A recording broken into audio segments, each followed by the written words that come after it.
මේ අපේ මිනි buffet set එක. මේක හදලා තියෙන්නේ තර විදියට තමයි අලි 3 දෙනෙක් උඩ.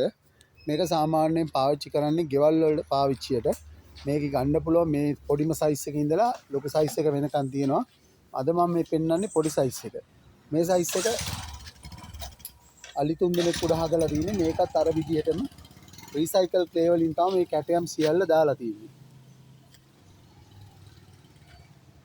මේ හැම වළඳකටම ඇතුළට එනවා තවත් වළඳක්.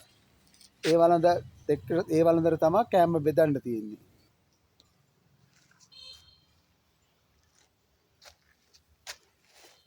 මේක ඇතුලේ ඔබට පේනවා මේ තියෙන්නේ කෑම බෙදන එක.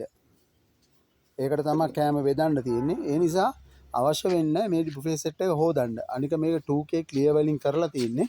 මේක පිහ දාන්න විතරයි අවශ්‍ය වෙන්නේ. හොදන්න අවශ්‍ය නැහැ. සාමාන්‍ය වෙළඳපොලේ තියෙන බුෆේ සෙට් වල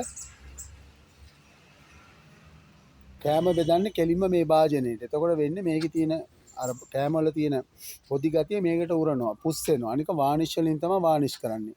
මේ අපේ සියල්ල අපි කරන්නේ රීසයිකල් ක්ලේ වලින්.